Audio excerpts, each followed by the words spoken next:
சீரியல்களின் full எபிசோடுகளை Sun டிவியில் ஒளிபரப்பான உடனே எக்ஸ்க்ளூசிவாக சன் நெக்ஸ்டில் மட்டும் ஃப்ரீயா பாருங்கள்.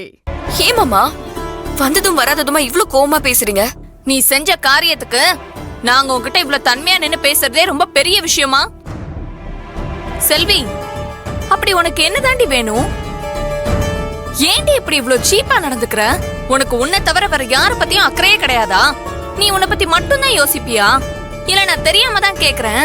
கீர்த்தி, வார்த்தை அளந்து பேசு. வீட்டு வாசல்ல வந்து நிக்கிறியான்னு பாக்குறேன். இல்லனா என்ன பண்ணுவீங்க?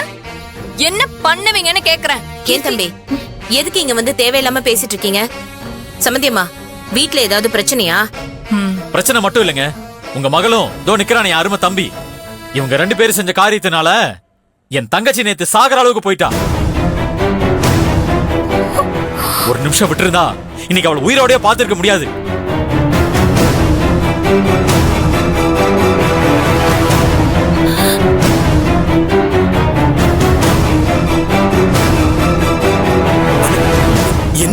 என்ன சொல்ற? ஐயோ, பூஜாக்கு என்னாச்சு? என்ன சம்பந்தி, இவர் என்ன சொல்றாரு? என்ன நிம்மதியா சாகுவாவது விடுங்கன்னு அவ தற்கொலை பண்ணிக்க போயிட்டா. ஐயோ, நல்ல நேரம் நாங்க போய் கதவு உடைக்கலன்னா இந்நேரம் என்ன நடந்திருக்குமோ தெரியல. அண்ணி, பூஜா ஏன் இந்த மாதிரி ஒரு முடிவு எடுத்தா?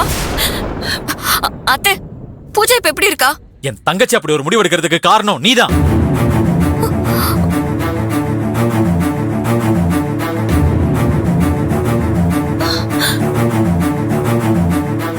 உன்னாலதான் என் தங்கச்சி தற்கொலை தான் தீர்வுன்ற ஒரு முடிவுக்கு வந்திருக்கா. மாமா, நான் என்ன பண்ண? பூஜா வாழ்க்கை நல்லா அமையணும்னு போராடுறியா?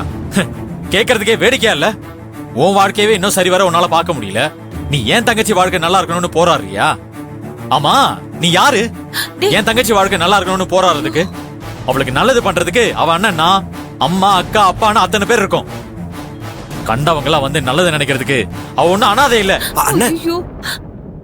என்னன்னு கொஞ்சம் பார்த்து பேசுன.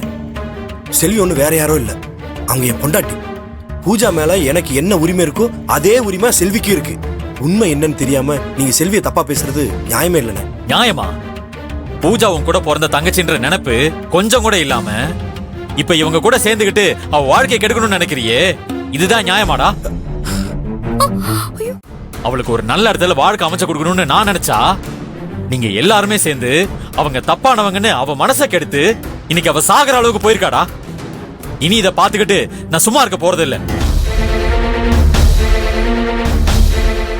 டேய் திரு, வேணாண்டா, கொஞ்சம் பார்த்து பேசுடா, விட்டுறா. இங்க பாருப்பா, கோவப்பட்டு வார்த்தை விடுறதுனால எதுவும் ஆக போறதில்ல.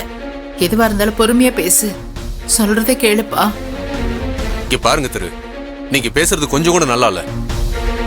நீங்க தான் கூட பிறந்த தம்பி வார்த்தையை கூட நம்பாம எவனோ ஒருத்தன் பேச்ச கேட்டுக்கிட்டு தம்பியே வேண்டான்னு உதறி தள்ளிட்டீங்க. ஆனா மாப்பிள்ளையும் செல்வி அப்படி நினைக்கல. இப்ப கூட நீங்க இவ்வளவு காயப்படுத்தியும் மாப்பிள்ளை இவ்வளவு அமைதியா நிக்கிறாருன்னு என்ன அர்த்தம்? உங்க மேல அவ்வளவு மரியாதை வச்சிருக்காருன்னு அர்த்தம். மரியாதையா? உங்க மரியாதையை தான் ஊரே பாத்துச்சே. மரியாதை கொடுக்கறாங்களா? மரியாதை? இந்த கல்யாணத்துக்கு முட்டுக்கட்டை போட்டு எங்க மரியாதையை கெடுக்கணும்னு நினைக்கிறது நீங்களும் உங்க குடும்பமும் தான். இப்படி ஒரு கேடு கட்ட குடும்பத்தை எங்கேயும் உலகத்துல பார்த்ததே இல்ல.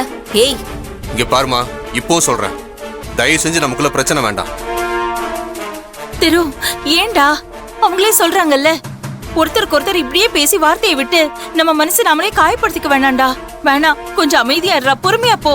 என்னக்கா பொறுமையா இருக்க சொல்ற? ஒட்டுமொத்த பிரச்சனைக்கும் இவர்தான்க்கா காரணம்.